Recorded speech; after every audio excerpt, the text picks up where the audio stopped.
prend dernièrement les propos d'Emmanuel Macron sur l'Afrique, eh bien, tout Africain conscient devrait donc comprendre très vite tout ce qu'il a pu nous dire et qu'est-ce que ça signifie.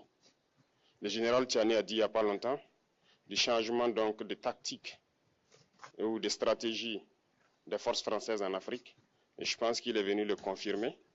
Il s'agit de dissoudre et de garder un dispositif socle. Et Emmanuel Macron l'a si bien dit qu'on ne peut que le remercier pour cette sincérité, même si certains ont voulu mettre la poudre aux yeux de leur population, mais la réalité finit par rattraper aussi. Ils ne partiront pas de certains pays, ils ont juste dissous le dispositif. Vous ne les verrez plus dans des bases, mais dans les ambassades, ils seront là. Ils vont constituer des sociétés de sécurité pour sécuriser leurs sociétés qui existent dans ces pays-là. Mais les soldats seront là, mais vous ne les verrez plus en tenue ou rassemblés dans des bases. C'est tout ce que ça veut dire. Ils vont se réorganiser, mais seront là.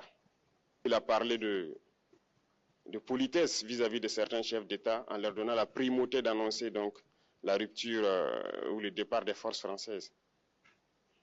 Ça nous importe peu, on peut dire, mais tout ce que nous savons, c'est que si vous voulez une rupture avec ces forces impérialistes, c'est simple, on dénonce les accords.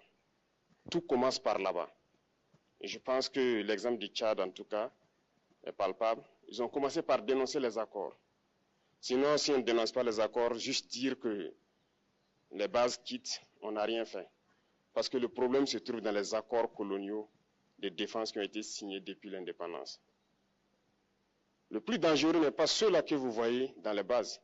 Le plus dangereux, ce sont les conseillers militaires.